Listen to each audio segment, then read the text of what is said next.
যারা এই দেশ থেকে কোরআনের আন্দোলন একেবারে শেষ করে দিতে চেয়েছিল, আজকে তারা নিজেরাই নিঃশেষ হয়ে গিয়েছে। কিন্তু কোরআনের আন্দোলন আরো বেশি গতি নিয়ে সামনের দিকে এমন ভাবে এগিয়ে যাচ্ছে, এ যেন আমাদের চোখের সামনে ভবিষ্যতের আভাস আমরা দেখছি। খুব দ্রুততম সময়ে আরেকটি বিপ্লব অনিবার্য হয়ে, ইসলামী বিপ্লব অনুষ্ঠিত হয়ে, গণবিস্ফোরণ হয়ে বাংলাদেশে কোরআনের রাজ কায়েম হয়ে যাবে ইনশাআল্লাহ। নদীর স্রোত যখন বহমান হয়, নদীর স্রোতের সামনে খড়কুটা আসলে খড়কুটা যেমন ভেসে চলে যায়, কোরআনের আন্দোলন এটি স্রোতের চাইতেও আরো দ্রুতগতি সম্পন্ন আরেকটি গণস্রোত। এই গণস্রোতকে যারাই রুখে দিতে আসবে, তারা এই স্রোতের সাথে ভেসে গিয়ে বঙ্গোপসাগরে নিক্ষিপ্ত হয়ে যাবে। ওরা ভেবেছিল আল্লাহর দ্বীন কায়েমের আন্দোলনের পথিকৃৎ যারা, তাদের শরীরের রক্ত এই জমিনে ফেলে দিয়ে তারা এই দেশের কোরআনওয়ালা মানুষদেরকে একেবারে নিশ্চুপ বানিয়ে দিবে। কিন্তু ওরা তো জানে না, কোনো ভূমিতে, কোনো মাটিতে পানি সেচ দিলে যেমন ওই মাটির উর্বরতা এবং ফসল উৎপাদনের সক্ষমতা বাড়ে, ঠিক তেমনি ভাবে যেই জমিনে কোরআনওয়ালাদের রক্ত ঝরে, সেই জমিন কোরআনের রাজ কায়েমের জন্য উর্বর ভূমিতে পরিণত হয়ে যায়। আমি আপনাদের সামনে কোরআনুল কারীমের 30 নম্বর পারায় অবস্থিত 93 নম্বর সূরা সূরাতুদ দুহা তেলাওয়াত করেছি। আজকে এই সূরা থেকে আমরা হেদায়েতি কিছু বার্তা নিয়ে বাড়ি ফিরব ইনশাআল্লাহ। এই মুহূর্তে আমরা আমাদের ব্যক্তিগত, পারিবারিক, সামাজিক, অর্থনৈতিক, রাজনৈতিক, এক কথায় সামগ্রিক চিন্তা ভাবনা ব্যস্ততা থেকে নিজেকে মুক্ত করে দিয়ে কোরআনুল কারীমের দিকে মনোনিবেশ করে পরিপূর্ণ মনোযোগী হয়ে হেদায়াতের নিয়তে আমরা এখানে বসবো ইনশাআল্লাহ। আল্লাহ তাআলা আমাদেরকে হেদায়াতের নিয়তে প্রতিটি কথা বলার এবং শোনার তৌফিক দান করেন, আমরা সবাই বলি আমিন। প্রিয় কুমিল্লাবাসী, আমার প্রিয় বিপাড়া চান্দোলাবাসী, এই সূরা নিয়ে আলোচনা শুরু করবার আগে এই সূরার প্রাথমিক কিছু তথ্য, প্রাইমারি ইনফরমেশন আমি আপনাদের সাথে শেয়ার করছি। যে সূরা থেকে আমরা আজকে কথা বলছি, এই সূরার নাম হলো সূরাতুদ দুহা। সবাই একবার আমার সাথে বলেন তো, সূরাতুদ দুহা। মনে মনে ভাবতে পারেন আমি এই সূরা আজকে আলোচনার জন্য চুজ করেছি কেন।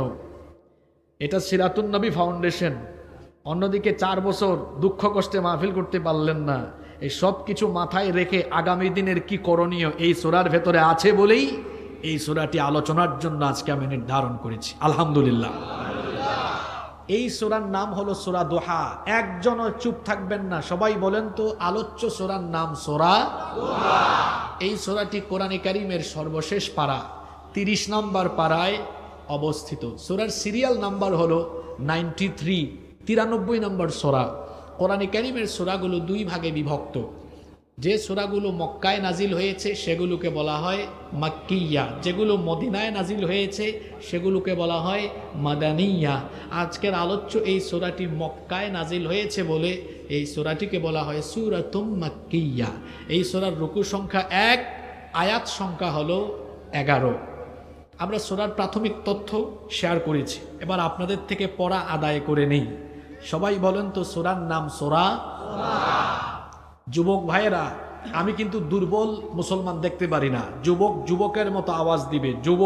যৌবন বয়সে যদি ব্যাটারি ফিউজ হয়ে যায় তাহলে তো হবে না। যুবকের আওয়াজ বুড়া মানুষের মতো না, যুবক যুবকের মতো কথা বলতে হবে। সূরার নাম সূরা। কত নম্বর পারায়? 30 নম্বর পারায়। এটা মাদানী না মাক্কি? Serial number.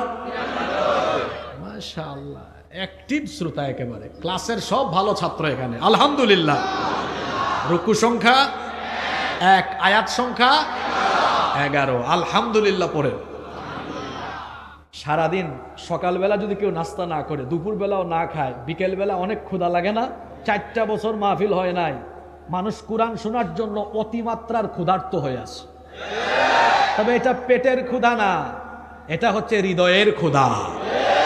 আজকে আমরা আল্লাহর কোরআন শুনে হৃদয়ের তৃষ্ণা নিবারণ করব, আর এখান থেকে এমন সিদ্ধান্ত নিয়ে যাব, যারা কোরআনের মাহফিলকে ভয় করত, যারা মনে করত এই মাহফিলে আসলে মানুষ কোরআনওয়ালা হবে, আজকে তো আমরা সেই ভয় জয় করে এখানে মাহফিলের আয়োজন করেছি, আর আলোচনা শুনে হৃদয়ের এই খোরাক নিয়ে যাব। যারা আমাদেরকে ভয় পেত যে আমরা কোরআন শুনলে কোরআনওয়ালা হয়ে যাব, সত্যিকার অর্থেই আমরা এখানে কোরআনের আলোচনা শুনে আমরা কোরআনমুখী হয়ে কোরআনের রাজ কায়েমের জন্য ঐক্যবদ্ধ হওয়ার সিদ্ধান্ত নিয়ে বাড়ি ফিরে যাব। আল্লাহ সবাইকে কবুল করেন। কোরআনুল কারীমের যে কোনো সূরা বা আয়াতের তাফসীর হৃদয়ঙ্গম করতে হলে, বুঝতে হলে সেই সূরা নাজিলের হিস্ট্রি, প্রেক্ষাপট, ব্যাকগ্রাউন্ড জানতে হয়, যেটাকে আরবিতে বলে সাবাবুন নুজুল বা শানে নুজুল।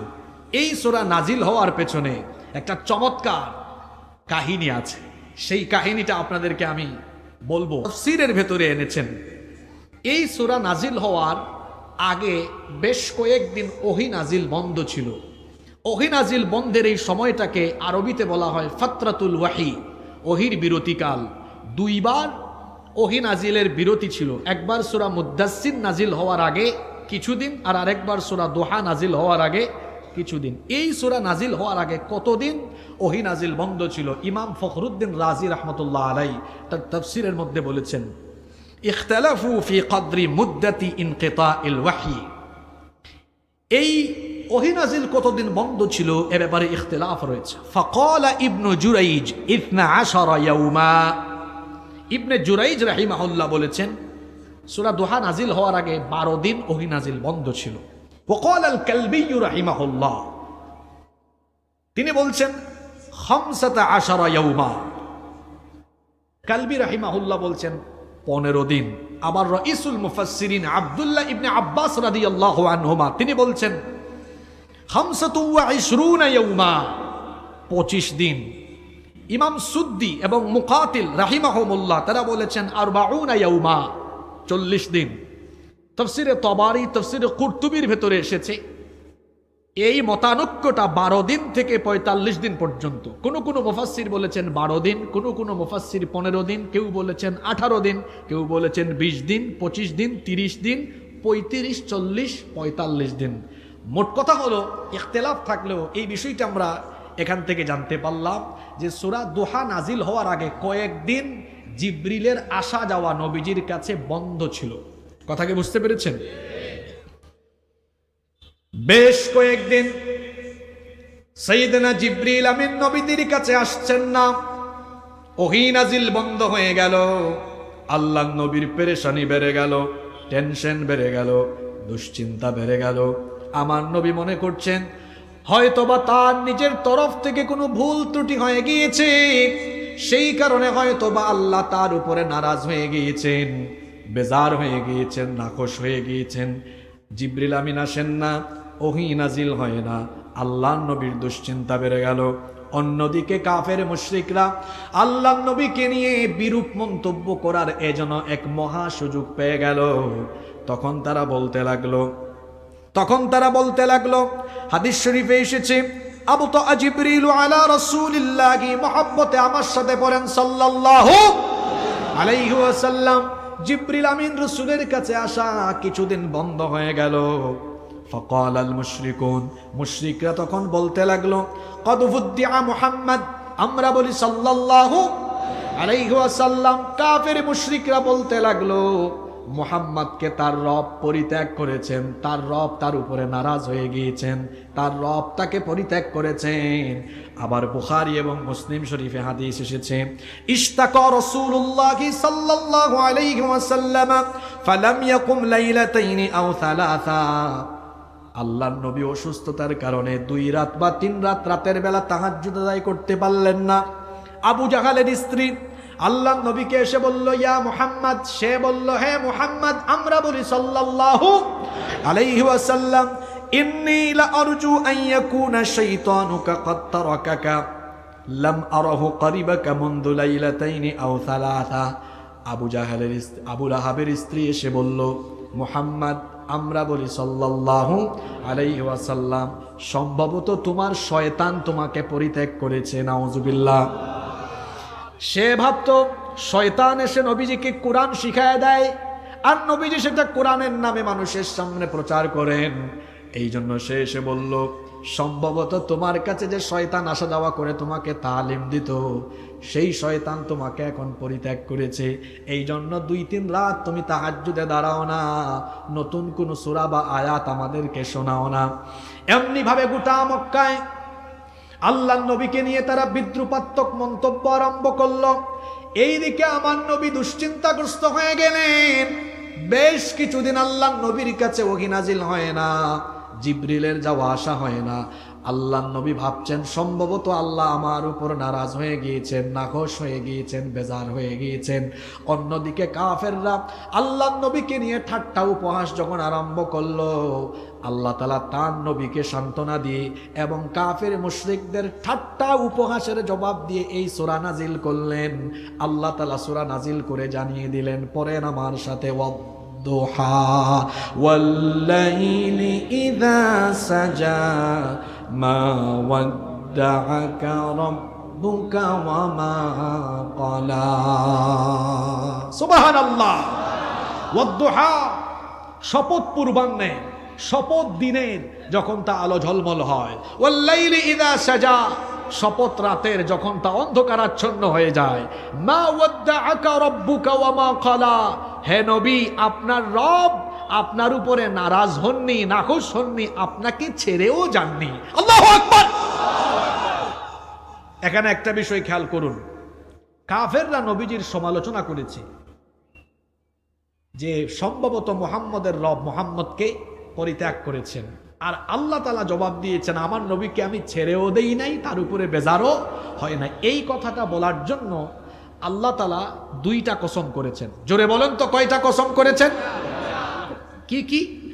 ওয়াদ-দুহা, দুহার কসম, ওয়াল-লাইলি ইযা সাজা রাতের কসম, দিনের কসম, রাতের কসম। এখানে একটি বিষয় বোঝার চেষ্টা করেন, আমরাও তো কসম করি, আল্লাহও কসম করেন।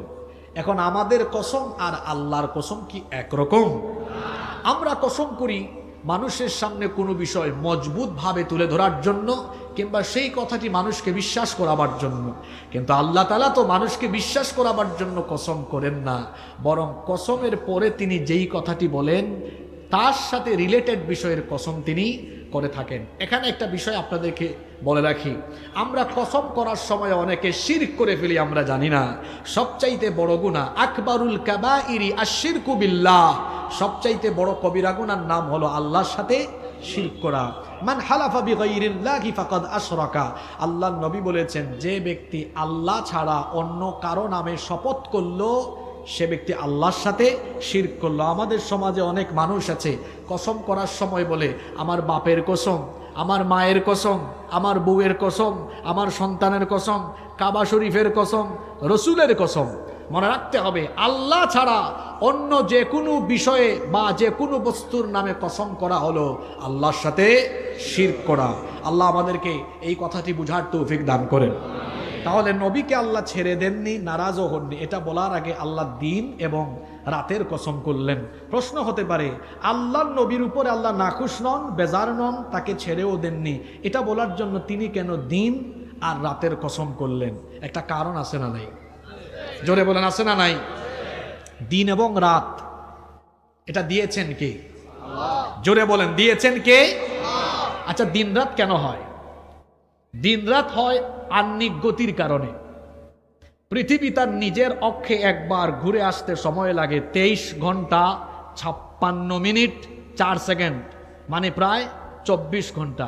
পৃথিবী সূর্যকে কেন্দ্র করে ঘুরে। আমার দিকে তাকান, এই যে অনেকগুলো লাইট আছে, পৃথিবী তো ডিম্বাকৃতির। অনেকে বলে পৃথিবী গোল, পৃথিবী গোল নয়।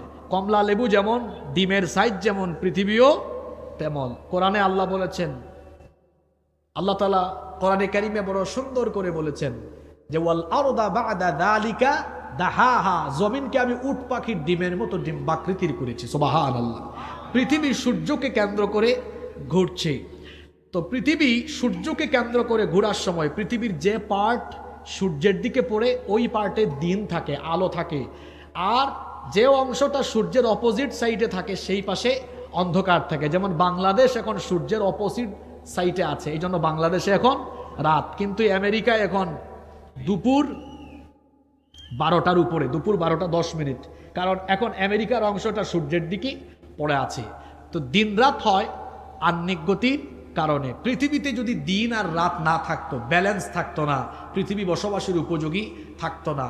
আল্লাহ যদি চাইতেন পৃথিবীতে 24 ঘন্টা দিন রাখতে পারতেন না? জোরে বলেন, পারতেন না?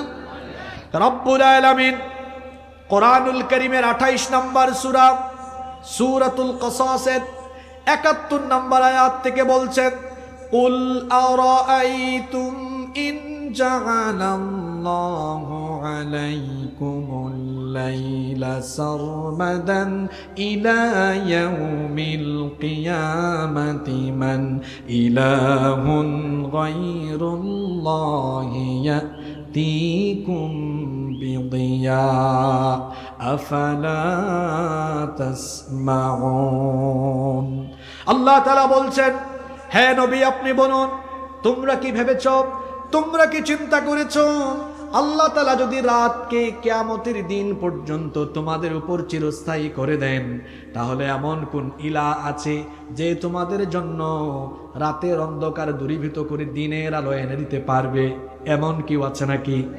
এরপরে আল্লাহ পরের আয়াতে বলছেন, কুল আরাআইতুম ইন জাআলাল্লাহু আলাইকুমুন নাহারা সারমাদান ইলা ইয়াউমিল কিয়ামাতি মান ইলাহুন গায়রুল্লাহি ইয়াতিকুম বিলাইলিন তাসকুনুনা ফীহি আফালা তুবসিরুন।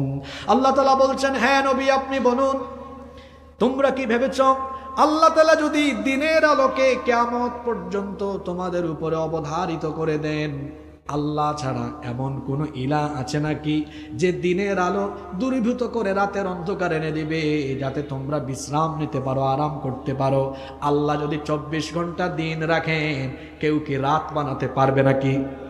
আসতে বলবেন না, পুরুষের মতো বলেন, আল্লাহ যদি দিন রাখেন, কেউ কি রাতের আলো, রাতের অন্ধকার আনতে পারবে নাকি? আবার আল্লাহ যদি 24 ঘন্টা রাতের অন্ধকার রেখে দেন, কেউ কি দিনের আলো এনে দিতে পারবে নাকি?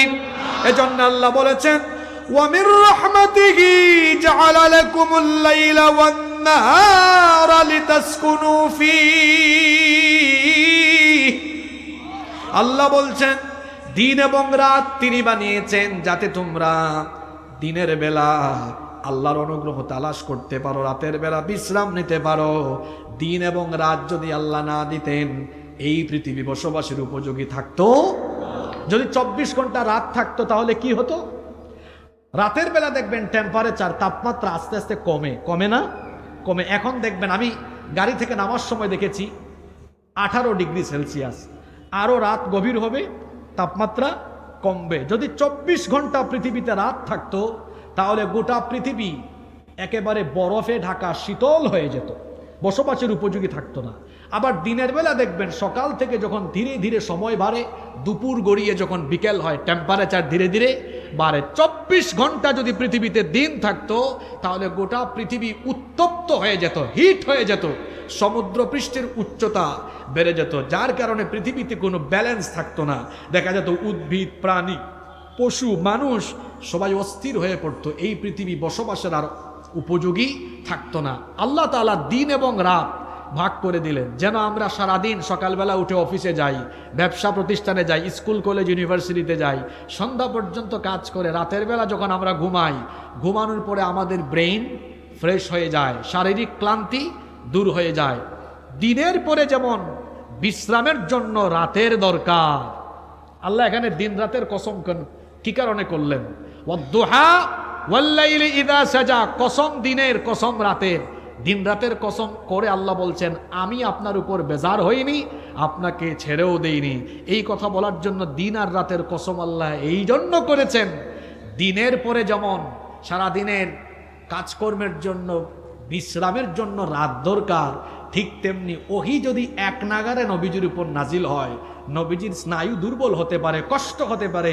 আল্লাহর নবীকে মানসিকভাবে শারীরিকভাবে এনার্জেটিক রাখার জন্য, ফিট রাখার জন্য ওহী নাজিলের পরে কিছু সময় ওহী বন্ধ রাখা দরকার। এজন্য আল্লাহ দিন রাতের কসম করে কাফিরদেরকে বুঝিয়ে দিয়েছেন, আমি আমার নবীকে মানসিক আর শারীরিক প্রশান্তি দেওয়ার জন্য ওহী বন্ধ করেছি, তোমাদের ঠাট্টা উপহাসের জন্য আর আমার নবীকে শায়েস্তা করার জন্য নয়, বরং রহমতের জন্য আমি ওহী নাজিল বন্ধ রেখেছি। সুবহানাল্লাহ। তাহলে বোঝা গেল ওহী যখন নাজিল হয়, ওহী নাজিল হওয়ার সময় নবীজির কষ্ট হতো না? ওহী নাজিলের সময় আল্লাহর নবীর কেমন কষ্ট হতো শুনেন। যায়েদ ইবনে সাবিত রাদিয়াল্লাহু আনহু তিনি বলছেন, উনজিলা আলা রাসূলিল্লাহি সাল্লাল্লাহু আলাইহি ওয়াসাল্লাম ওয়া ফাখিদাহু আলা ফাখিদি ফাকাদাত তারুদ্দ ফাখিদি। যায়েদ ইবনে সাবিত রাদিয়াল্লাহু আনহু বলছেন, আমার উরু মুবারকের সাথে, আমার হাঁটুর সাথে আল্লাহর নবী হাঁটু লাগিয়ে বসা ছিলেন। এমন সময় আল্লাহর নবীর উপরে ওহী নাজিল হলো। ওহী নাজিলের ভারে আমার অবস্থা এমন হচ্ছিল যেন আমার উরুর উপরে, আমার হাঁটুর উপরে হাঁটু রাখার কারণে আমার মনে হচ্ছিল ওহীর ভারে আমার হাঁটু এবং উরু ভেঙে যাওয়ার উপক্রম হচ্ছিল। আল্লাহু আকবার। আবার আমাদের মা উম্মুল মুমিনিন আয়েশা রাদিয়াল্লাহু আনহা তিনি বলেছেন, লাকাদ রাআইতুহু ইয়ানজিলু আলাইহিল ওয়াহয়ু ফিল ইয়াউমিশ শাদীদিল বারদি ফায়াফসিমু আনহু ওয়া ইন্না জাবিনাহু লায়াতাফাসাদ্দু আরাকা। আম্মা জান আয়েশা রাদিয়াল্লাহু আনহা বলছেন, প্রচন্ড কনকনে ঠান্ডার দিনে আল্লাহর নবীর কাছে যখন ওহী নাজিল হতো, ওহীর ভারে আল্লাহর নবীর কপাল ঘেমে, কপাল থেকে ঘাম বের হয়ে যেত। আল্লাহু আকবার। তিনি আরো বলেছেন, কানা ইযা উহিয়া ইলাইহি ওয়া হুয়া আলা নাকাতিহি ওয়াদাআত জিরানিহা ফামা তাসতাতিউ আন তাহাররাকা হাত্তা ইউসাররা আন। আম্মা জান আয়েশা রাদিয়াল্লাহু আনহা বলেছেন, আল্লাহর নবী উটের উপরে সওয়াররত অবস্থায় ওহী নাজিল হলে এমন অবস্থা হতো, উটের বুক তখন মাটিতে ধাবিয়ে দিত, আর ওহী নাজিল বন্ধ হতো না যতক্ষণ উট নড়াচড়া বন্ধ করত না ততক্ষণ। তাহলে বোঝা গেল ওহী নাজিলের সময় ওহীর বুঝা, ওহীর ভারী বুঝায় নবীজির কি হতো? কষ্ট হতো। আপনারা তো সেই হাদিস জানেন, হেরা গুহায় যখন নবীজির কাছে জিবরিল আমিন এসেছিলেন, আল্লাহর নবী বাড়ি ফিরে এসে, এটা বুখারীর হাদিস, তিনি তার স্ত্রী খাদিজা রাদিয়াল্লাহু আনহাকে বলেছিলেন, জাম্মিলুনি, কম্বল দিয়ে আমাকে ঢেকে দাও, লাকাদ খাশিতু আলা নাফসি, আমি আমার নিজের উপর আশঙ্কা বোধ করছি, নিজের নফস নিয়ে আমি আশঙ্কায় পড়ে গিয়েছি। আল্লাহর নবীর এই ভীতি, আল্লাহর নবীর মানসিক শারীরিক সকল দুশ্চিন্তা যেন দূর হয়। সারাদিন কাজ করার পরে কিছুক্ষণ পর রাতের বেলা গিয়ে আপনারা যেভাবে ঘুমাবেন, ঠিক তেমনি ভাবে এক নাগারে ওহী নাজিল হলে কষ্ট হবে। এজন্য ওহী নাজিলের পরে কিছু সময় ওহীর বিরতি দিয়ে নবীজিকে মানসিক শারীরিকভাবে প্রশান্তি দেওয়া দরকার ছিল বলে আল্লাহ ওহী নাজিল বন্ধ রেখেছেন। আল্লাহ জানিয়ে দিলেন দিন রাতের কসম করে, কাফিরের দল শোনো, আমি আমার নবীর উপর অসন্তুষ্ট হইনি, বেজার হইনি, আমি আমার নবীকে ছেড়েও দেইনি। সুবহানাল্লাহ। এই আয়াত, প্রথম তিনটি আয়াত আমাদেরকে এক চমৎকার বার্তা দিল। সেটি হলো, মুমিন কখনো হতাশ হতে পারে, কারণ মুমিনকে আল্লাহ ছেড়ে দেন না। আল্লাহর ওয়াদা হলো, আমি মুমিনদের সাথে আছি। যত বিপদ হোক, মুসিবত হোক, যত কঠিন মুহূর্ত হোক না কেন, আল্লাহ মুমিনের সাথে থাকেন। আর যার সাথে আল্লাহ থাকেন, তার সাথে কি দুনিয়ার কেউ পারবে? যদি বলেন, তার সাথে কি দুনিয়ার কেউ পারবে? সুতরাং এই অনুভূতি যদি আমরা অন্তরে রাখতে পারি, আমরা প্রচন্ড রকমের সাহসী হয়ে আল্লাহর দ্বীনের পথে অটল থাকতে পারবো ইনশাআল্লাহ। এরপরে আল্লাহ তাআলা পরের দুইটা আয়াতে আল্লাহর নবীকে আগাম বিজয়ের সুসংবাদ দিলেন। ইসলাম বিজয়ের সুসংবাদ দিয়ে আল্লাহ তাআলা বললেন, আর আপনার জন্য পূর্ববর্তী সময়ের চাইতে উত্তম হবে। যেই সময়ে আয়াত নাজিল হয়েছে, সময়টা ছিল এমন, চতুর্দিকে আল্লাহর নবীকে কাফিররা গালাগালি করে, আল্লাহর নবীকে টিটকারি মানে। কাফিরদের চোখের সামনে আল্লাহর নবীর শিশুকাল, কৈশোরকাল, যৌবনকাল গেল, কাফিরদের চোখের সামনে তিনি বেড়ে উঠেছেন। কোনোদিন তারা আল্লাহর নবীকে গালিগালাজ করে নাই, কোনোদিন তারা আল্লাহর নবীকে নিয়ে ঠাট্টা বিদ্রুপমূলক কোনো কথা বলেন নাই। যখন 40 বছর বয়সে আল্লাহর নবীর কাছে কোরআন নাজিল আরম্ভ হলো, সেই দিন থেকে কাফের মুশরিকরা আল্লাহর নবীকে নিয়ে আজে বাজে কথা বলা আরম্ভ করলো। আল্লাহর নবীকে তারা পাগল বলল, জাদুকর বলল, গণক বলল, কবি বলল, বিভিন্ন ধরনের গালিগালাজ আরম্ভ করলো। ও মুসলমানেরা, 1500 বৎসর পরে এখনো দেখা যায় যারা কোরআনের পথে থাকে, কোরআনের কথা বলে, তাদেরকেও গালিগালাজ শুনতে হয়। এই গালিগালাজ আজকে নতুন কোনো বিষয় নয়। যেই যুগে কোরআন নাজিল হয়েছে সেই যুগের কাফের মুশরিকরা আল্লাহর নবীকে গালিগালাজ করেছিল। 1500 বৎসর পরে এখনো নবীর উত্তরসূরি হয়ে, নবীর নবুয়তার রিসালাতের অনুসরণ করে এখনো যারা দাওয়াতি কাজ করে, এখনো তারা কাফের মুশরিকদের তরফ থেকে গালিগালাজ শোনে। অর্থাৎ কোরআন বিরোধীদের খাসলত ঠিক আছে, শুধু গালির ভার্সন, গালির নমুনাটা একটু চেঞ্জ হয়েছে। কথা বুঝতেছেন আপনারা? আইফোন প্রতি বছর বের হয়, নাম ঠিক থাকে, শুধু মডেলের নাম চেঞ্জ হয়, ভার্সন চেঞ্জ হয়। দেখা যায় 12, 13, 14, 15, এখন কত চলে 16, নাম কিন্তু আইফোন আছে। 1500 বছর আগে কোরআন বিরোধীরা এরা আল্লাহর নবীকে গণক, জাদুকর, পাগল, মিথ্যাবাদী বিভিন্ন ধরনের গালিগালাজ করত। 1500 বছর পরেও দেখা যায় কোরআন বিরোধীরা এখনো কোরআনওয়ালাদেরকে গালিগালাজ করে। কোরআন বিরোধীদের হাসলত ঠিক আছে, শুধু গালির নমুনাটা চেঞ্জ হয়েছে, গালি আপডেট হয়ে। 1500 বছর আগে গালি ছিল পাগল, গণক, জাদুকর, মিথ্যাবাদী। আর 1500 বছর পরের আপডেট ভার্সনের গালি হলো মৌলবাদী, জঙ্গিবাদী আর স্বাধীনতা বিরোধী।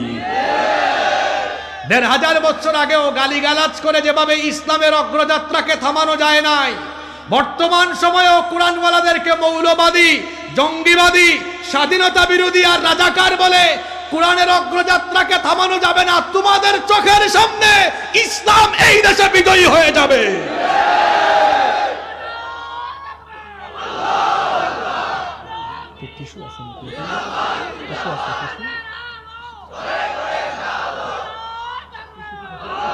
আমি বুঝতে পেরেছি আপনাদের কষ্ট হচ্ছে। আমি অনেক রাতে উঠেছি তো, আমার মনে হয় আমাকে ওই 8টার দিকে দিলে একদম এনার্জেটিক টাইমে ভালো এনার্জি এখানে প্রোভাইড হইতো। যাই হোক, আপনারা কি আমাকে 20-25 মিনিট সময় দিবেন? সময় দিবেন তো? অনেক কথা আপনাদের জন্য জমা আছে ইনশাআল্লাহ। কোন সময় আল্লাহ তার নবীকে বলছেন, নবী পরবর্তী সময় পূর্ববর্তী সময়ের চাইতে কি হবে? উত্তম হবে। আপনারা কি কথা শুনতেছেন? ওয়ালাল আখিরাতু খায়রুল লাকা মিনাল উলা। পরবর্তী সময় অর্থাৎ সামনের দিন ভালো আসতেছে। আপনার আগের দিনের চাইতে সামনের দিন ভালো হবে, উত্তম হবে। এটা নবীকে কে বলতেছেন? আল্লাহ তার নবীকে বললেন, ও নবী, আমি আপনাকে ছেড়ে দেইনি, আপনার উপরে নারাজ হইনি, বরং আমি আপনাকে বিজয়ের সুসংবাদ শোনাচ্ছি। পরবর্তী সময় আপনার জন্য পূর্ববর্তী সময়ের চাইতে উত্তম হবে। অচিরেই আল্লাহ আপনাকে এত নেয়ামত দিবেন যে আপনি খুশি হয়ে যাবেন। মুফাসসিরিনে কেরাম এই আয়াতের তাফসীর করেছেন দুই ভাবে। কিছু কিছু মুফাসসির বলেছেন এখানে দুনিয়াবী বিজয়ের কথা বলা হয়েছে, আর কোন কোন মুফাসসির বলেছেন এখানে ওয়ালাল আখিরাতু খায়রুল লাকা মিনাল উলা। এর অর্থ হলো আপনার জন্য দুনিয়ার চাইতে আখিরাত উত্তম হবে। দুনিয়াতে আপনার যে সম্মান, আপনার যে মর্যাদা, এর চাইতে আরো বেশি সম্মান আর মর্যাদা আখিরাতে আপনাকে দেওয়া হবে। সুবহানাল্লাহ। এই ওয়াদার বাস্তবায়ন হবে, কারণ আখিরাতে কিয়ামতে আল্লাহর নবীকে আল্লাহ এত মর্যাদা দিবেন, আল্লাহর নবী সুপারিশ করবেন না যতক্ষণ হাসরের ময়দানে আল্লাহ তাআলা বিচার আরম্ভ করবেন না ততক্ষণ। আল্লাহু আকবার। আমার নবীর এত মর্যাদা। সর্বপ্রথম হাউস আল্লাহর নবীকে দেওয়া হবে, তিনি কাউসার বিরাতে থাকবেন। শুধু তাই নয়, আল্লাহর নবীর এত মর্যাদা, আমার নবী বলেছেন আতি বাবাল জান্নাতি ইয়াউমাল কিয়ামা, কিয়ামতের দিন আমি জান্নাতের দরজার কাছে যাব। যাওয়ার পরে আমি জান্নাতের দারওয়ান ফেরেশতাকে বলবো ফাস্তাফতিহ, জান্নাতের দরজা খুলে দাও। দারওয়ান ফেরেশতা বলবে মান আন্ত, আপনি কে? আমি তখন বলবো আনা মুহাম্মদ। আমরা বলি সাল্লাল্লাহু আলাইহি ওয়াসাল্লাম। নবীজি বলছেন, আমি পরিচয় দেওয়ার পরে জান্নাতের দারোয়ান ফেরেশতা বলবে বিকা উমিরতু, আপনার জন্য আদিষ্ট হয়ে আমি দাঁড়িয়ে আছি, কারণ আল্লাহ আমাকে হুকুম করেছেন আপনি জান্নাতের দরজার কাছে এসে জান্নাতের দুয়ার খুলবেন না যতক্ষণ জান্নাত উদ্বোধন হবে না ততক্ষণ। তাহলে আল্লাহ তাআলা তার ওয়াদা অনুযায়ী আখিরাতেও তার নবীর জন্য সম্মান মর্যাদা রেখেছেন কি রাখেন নাই? আমার নবীর সম্মান মর্যাদা দুনিয়ায় যেমন সবার থেকে বেশি, আখিরাতেও সবার থেকে বেশি। এজন্য আল্লাহ বললেন ওয়ালা সাউফা ইউতিকা রাব্বুকা ফাতারদা, অচিরেই শীঘ্রই আপনার রব আপনাকে এত বেশি দিবেন যে আপনি খুশি হয়ে যাবেন।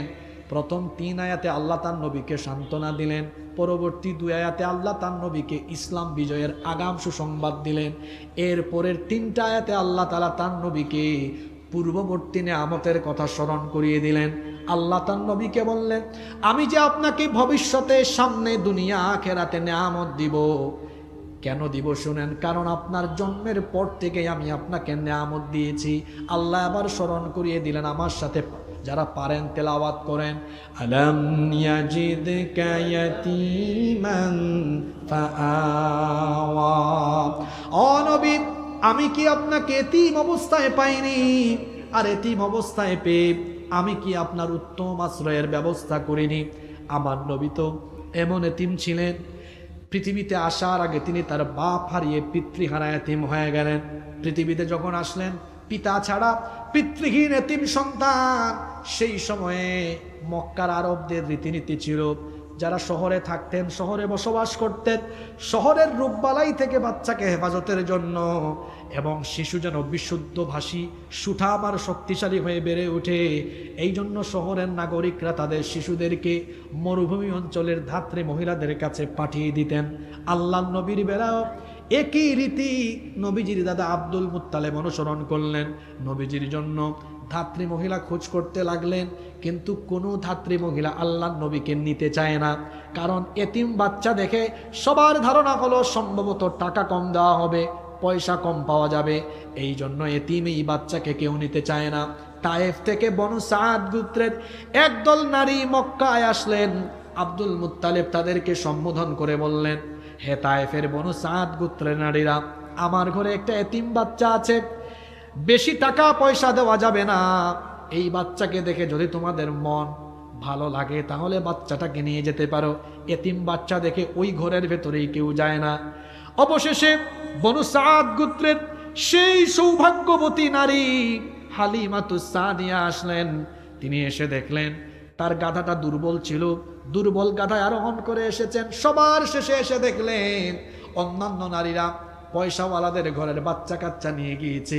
আব্দুল মুত্তালেব হালিমাতুস সাদিয়াকে বললেন, আমার ঘরে একটা এতিম বাচ্চা আছে, বেশি টাকা দিব না, যদি মন চায় তো নিয়ে যাও। হালিমাতুস সাদিয়া এবার তিনি তার হাজব্যান্ডের সাথে, স্বামীর সাথে পরামর্শ করলেন, এত দূরের পথ, তায়েফ থেকে মক্কায় এসেছি, দুর্ভিক্ষের সময় খালি হাতে ফিরে যাওয়ার চাইতে চলেন এতিম বাচ্চা এটা নিয়ে যাই। যাই পাইলাম, আমাদের ঘর সংসার মোটামুটি চললেই হইল। তার স্বামী সম্মতি দিলেন। এবার হালিমাতুস সাদিয়া ভাগ্যবতী এই নারী, তিনি যখন মা আমেনার ঘরে ঢুকলেন, মা আমেনার ঘরে ঢুকে শিশু মুহাম্মাদুর রাসূলুল্লাহ সাল্লাল্লাহু আলাইহি ওয়াসাল্লামকে মা আমেনার কোল থেকে নিয়ে তিনি যখন তার নিজের কোলে নিয়ে নবীজির চেহারা মুবারকের দিকে তাকালেন, তিনি তখন সঙ্গে সঙ্গে বলে উঠলেন, এত সুন্দর কি মানুষ হতে পারে নাকি? তিনি তখন বললেন, আমার কাছে মনে হলো যেন আসমানের চাঁদ এখন আমার কোলে চলে এসেছে। আরবের একজন প্রখ্যাত কবি তার কবিতায় কয়েকটা লাইন বড় সুন্দর করে বলেছেন, ওয়া আহসানু মিনকা লাম তারা কাত্তু আইনি ওয়া আজমালু মিনকা লাম তালিদিন নিসা খুলিকতা মুবাররাআন মিন কুল্লি আইবিন কাআন্নাকা কদ খুলিকতা কামা তাশা। কবি কত চমৎকার করে বলছেন, আপনার চাইতে সুন্দর কোনো মানুষ পৃথিবীর কোনো চক্ষু দেখেনি, আপনার চাইতে সুন্দর কাউকে পৃথিবীর কোনো নারী জন্ম দিতে পারেনি। আপনাকে যেন মানবীয় সকল দোষ ত্রুটি মুক্ত করে ঠিক যেমনটা আপনি চেয়েছেন ততটা সুন্দর করে আল্লাহ আপনাকে বানিয়েছেন। এই পৃথিবীর অর্ধেক সৌন্দর্য আল্লাহ তার নবী ইউসুফ আলাইহিস সালামকে দিয়েছিলেন। কথা বুঝে থাকলে বলেন তো, দুনিয়ার পুরা সৌন্দর্য না অর্ধেক সৌন্দর্য? অর্ধেক। সেই অর্ধেক সৌন্দর্য যখন মিশরের নারীরা দেখেছে, মিশরের নারীরা ইউসুফ আলাইহিস সালামকে এক ঝলক দেখে তার রূপে পাগল পাড়া হয়ে মুগ্ধ হয়ে ফল কাটতে গিয়ে আঙ্গুল কেটে ফেলেছে। মিশরের সেই নারীরা তো আমার নবীকে দেখে নাই। ইউসুফ নবী পেয়েছেন দুনিয়ার অর্ধেক সৌন্দর্য, আর আমার নবীকে আল্লাহ তাআলা দুনিয়ার পুরা সৌন্দর্য দান করে দিয়েছেন। এই জন্য আম্মা জান আয়েশা রাদিয়াল্লাহু আনহা বলছেন, মিশরের যে সুন্দরী নারীরা ইউসুফ নবীকে দেখে অনুভূতি শূন্য হয়ে ফল কাটতে গিয়ে আঙ্গুল কেটেছে, তারা যদি আমার নবীকে একবার দেখতো তাহলে তারা হাত নয় নবীর সৌন্দর্যে মাতোয়ারা হয়ে তারা অনুভূতি শূন্য হয়ে কলিজা কেটে ফেললেও তারা টের পেত না। এতিম অবস্থায় আমার নবী জন্ম নিলেন। হালিমাতুস সাদিয়ার ঘরে থাকলেন। 4 বা 5 বছর বয়সে আবার মা আমেনার ঘরে ব্যাক করলেন। 6 বছর বয়সে তিনি তার মাকেও হারিয়ে ফেললেন। এবার মায়ের এতিম হয়ে গেলেন, দাদার আশ্রয়ে চলে গেলেন। 8 বছর বয়সে দাদা আব্দুল মুত্তালিব তিনিও তাকে ছেড়ে চলে গেলেন। এবার 8 বছরের পরে তার চাচা আবু তালেবের আশ্রয়ে তিনি লালিত পালিত হতে লাগলেন। মক্কা থেকে মদিনায় হিজরত করার আগ পর্যন্ত আবু তালেবের আশ্রয়ে ছিলেন। আবু তালেব দুনিয়া থেকে চলে গেলেন। হিজরত করে যখন মদিনায় আসলেন, আউস আর খাজরাজের লোকেরা আল্লাহর নবীকে এমন সাপোর্ট দিল, আল্লাহর নবীকে এমনভাবে আপন করে নিল, তারা মদিনায় নবীজিকে নেওয়ার পরে মদিনার রাষ্ট্র ক্ষমতা নবীজির কাছে সুপর্দ করে দিল। আল্লাহ তার নবীকে বলছেন, ও নবীর জন্মই হয়েছে আপনি এতিম অবস্থায়, কিন্তু আমি আল্লাহ তো আপনাকে কখনো ছেড়ে দেই নাই, সব সময় আমি আপনার উত্তম ব্যবস্থা করেছি। আপনি যখন বাপ হারা এতিম হলেন মায়ের কাছে থাকলেন, মা হারা এতিম হলেন দাদার কাছে থাকলেন, দাদা হারা এতিম হলেন চাচার কাছে থাকলেন। যখন সবাই ছেড়ে চলে গেল, চাচাও আপনাকে ছেড়ে চলে গেলেন, আপনার প্রিয়তমা স্ত্রী খাদিজাও আপনাকে ছেড়ে চলে গেলেন, কিন্তু আমি আল্লাহ কেমন ব্যবস্থা করলাম, তখন আমি লক্ষ লক্ষ মুসলমানের হৃদয়ে আপনার জায়গা করে দিলাম, যারা আপনাকে মদিনার শাসনকর্তা রাষ্ট্রপ্রধান হিসাবে মেনে নিল। এইভাবে করে আপনার জন্ম থেকে নিয়ে ওফাত পর্যন্ত কোনো সময় আপনাকে নিঃস্ব রাখি নাই, এতিম রাখি নাই, সব সময় আমি আপনার উত্তম ব্যবস্থা করে দিয়েছি। আল্লাহ এই নিয়ামতের কথা স্মরণ করিয়ে দিয়ে আয়াত নাজিল করে বললেন, আলাম ইয়াজিদকা ইয়াতীমান ফাআওয়া, আমি কি আপনাকে এতিম অবস্থায় পাইনি, আর এরপরে আমি কি আপনার উত্তম আশ্রয়ের ব্যবস্থা করিনি? এরপরে আল্লাহ বলছেন, ওয়াজাদাকা দাল্লান ফাহাদা,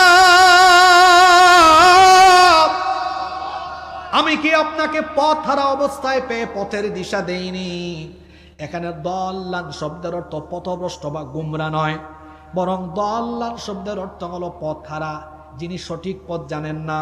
মনে করেন আপনি এই চান্দলা থেকে আপনি সিলেট যাবেন, কিন্তু আপনি রাস্তা চিনেন না। যে ব্যক্তি রাস্তা চিনে না তাকে বলা হয় পথ হারা পথিক। আল্লাহ তার নবীকে বলছেন, আপনি যখন মক্কার এলোমেলো পরিবেশে আসলেন, যখন সবাই পৌত্তলিকতা আর মূর্তি পূজায় লিপ্ত ছিল, কেউ জানতো না কোনটা সঠিক পথ, কেউ জানতো না কোনটা হেদায়েতের পথ, কোনটা জান্নাতের পথ, আপনিও জানতেন না। ওয়াজাদাকা দাল্লান, আপনাকে পথ হারা পেলাম, ফাহাদা, এরপরে পথ সুপথের সন্ধান দিয়েছেন কে? আসতে বলবেন না, জুড়ে বলেন কে? কোরআনে কারীমের 42 নম্বর সূরা সূরাতুশ শুরা এর 52 নম্বর আয়াতে আল্লাহ আরো সুন্দর করে বলছেন, মা কুনতা তাদরি মাল কিতাবু ওয়ালাল ঈমান ওয়ালাকিন জাআলনাহু নূরান নাহদি বিহি মান নাশাউ মিন ইবাদিনা ওয়া ইন্নাকা লাতাহদি ইলা সিরাতিম মুস্তাকিম। আল্লাহ তাআলা বলছেন, মা কুনতা তাদরি মাল কিতাবু ওয়ালাল ঈমান, আপনি জানতেন না কিতাব কি, আপনি জানতেন না ঈমান কি। কিতাব আর ঈমানের সন্ধান দিয়ে আপনাকে সঠিক পথ যিনি দেখিয়েছেন, জোরে বলেন তিনি কে? আল্লাহ তাআলা বলছেন এই কিতাব দিয়ে আমি আপনাকে অন্ধকার পথ থেকে আলোর পথ আপনাকে চিনিয়ে দিলাম। সূরা ইব্রাহিমের প্রথম আয়াতে আল্লাহ বলছেন আলিফ লাম রা কিতাবুন আনজালনাহু ইলাইকা লিতুখরিজান নাসা মিনায-যুলুমাতি ইলান নূর। ও নবী, আমি আপনার উপরে এই কিতাব নাজিল করেছি যাতে করে এই কিতাব দিয়ে আপনি তমসাচ্ছন্ন, নিকষ কালো, অন্ধকারে পড়ে থাকা মানবতাকে আলোর পথে অর্থাৎ জান্নাতের পথে নিয়ে আসতে পারেন। এই জন্য এই কিতাব নাজিল করে সোজা পথ, সহজ পথ, আলোকিত পথ, জান্নাতের পথ যিনি দেখিয়েছেন, গলার আওয়াজ বড় করে বলেন তিনি কে? সেই আল্লাহ বলছেন আলাম ইয়াজিদকা ইয়াতীমান ফাআওয়া, আমি এতিম অবস্থায় পেয়ে আমি কি আপনার উত্তম আশ্রয়ের ব্যবস্থা করিনি? ওয়াজাদাকা দাল্লান ফাহাদা, পথ হারা অবস্থায় পেয়ে আমি কি আপনাকে সঠিক পথের সন্ধান দেইনি? এরপরের আয়াতে আল্লাহ বললেন ওয়াজাদাকা আইলান ফাআগনা, নিঃস্ব অবস্থায় পেয়ে, অভাবী অবস্থায় পেয়ে আমি কি আপনার আপনাকে অভাব মুক্ত করিনি? কিছুই ছিল না আপনার, আমি আপনাকে আমার তরফ থেকে জ্ঞান, বিজ্ঞান, হিকমত, প্রজ্ঞা, যোগ্যতা সব দিলাম। আমি আপনার কোনো অভাবই রাখলাম না।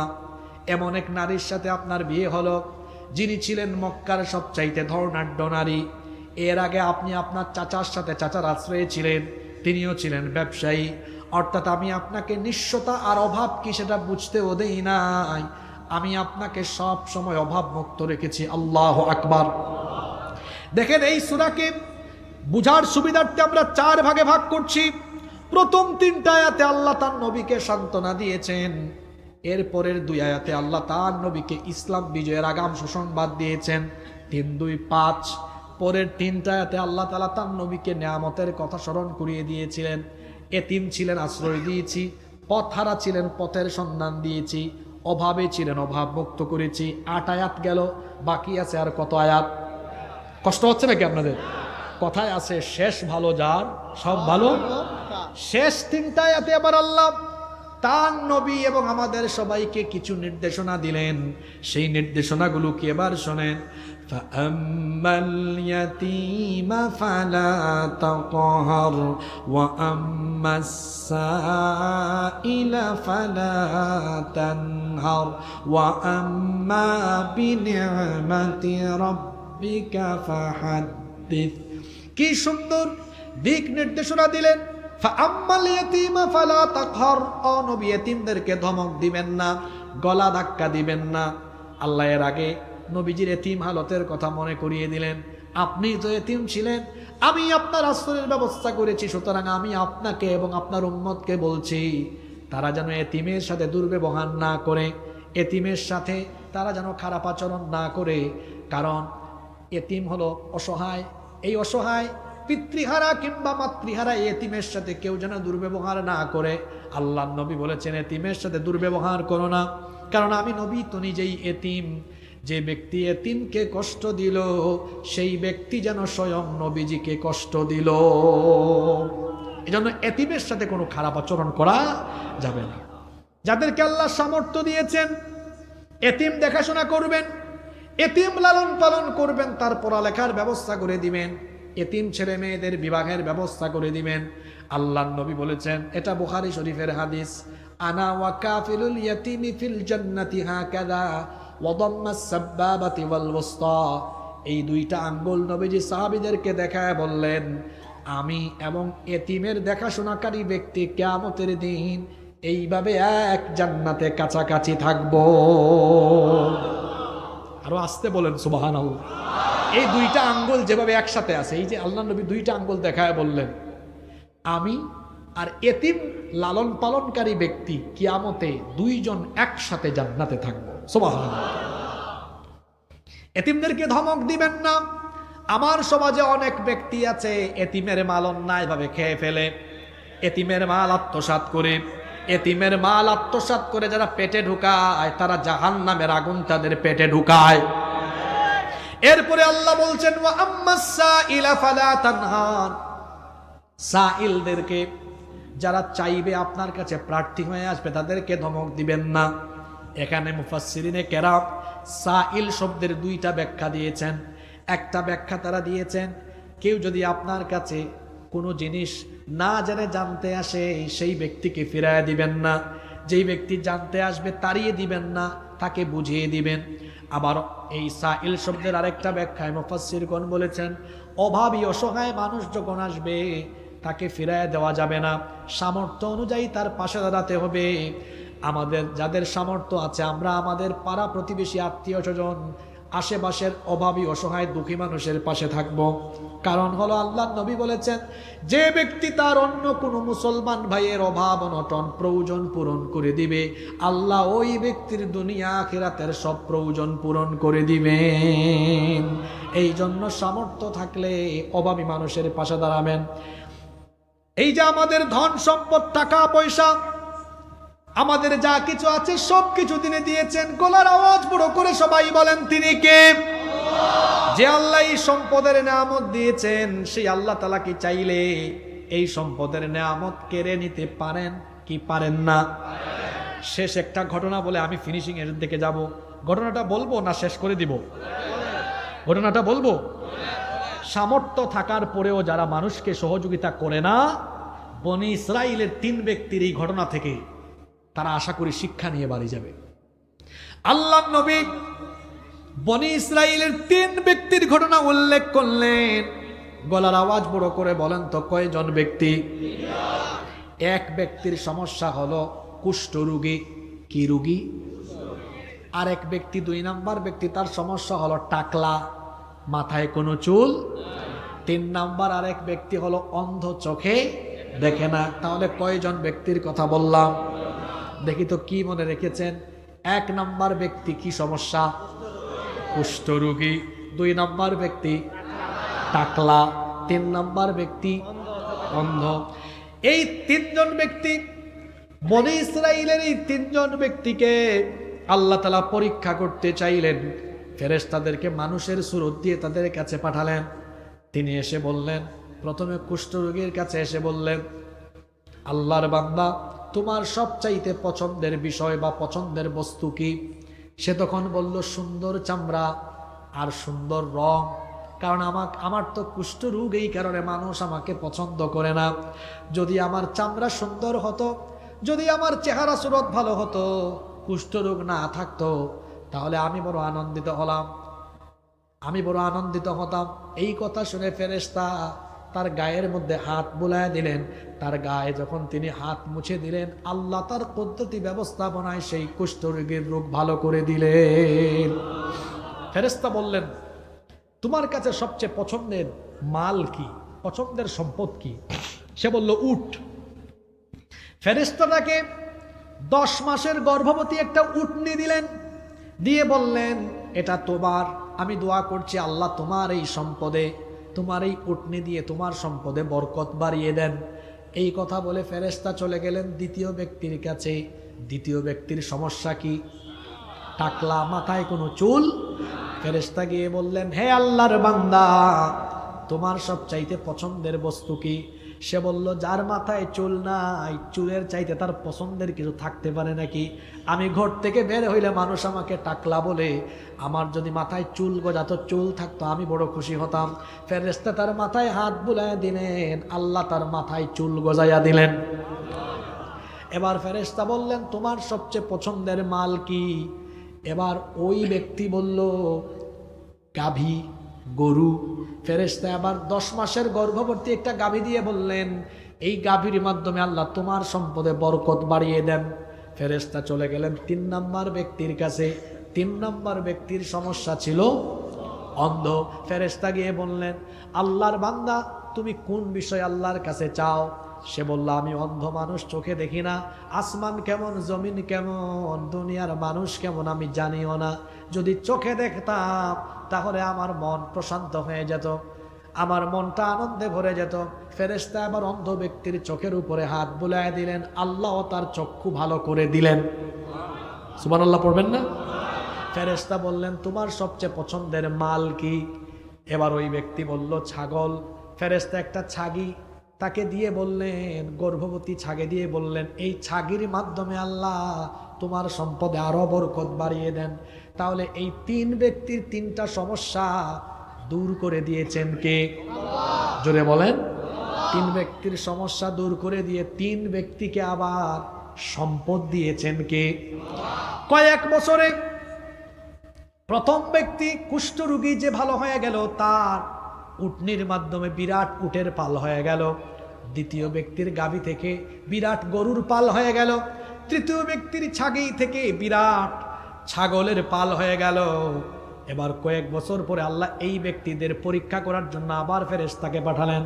ফেরেশতা মানুষের সুরত ধরে প্রথম ব্যক্তিকে গিয়ে বললেন, যে ব্যক্তি আগে কুষ্ঠরোগী ছিল, গিয়ে বললেন, আমি মুসাফির, আমি পথিক, আমি যে সম্পদ, আমি যে পাথেয় নিয়ে এসেছিলাম সব পাথেয় হারিয়ে গিয়েছে, কিছুই সাথে নাই, আমি আমার গন্তব্য পর্যন্ত পৌঁছাতে পারবো এমন কোনো টাকা করি আমার সাথে নাই।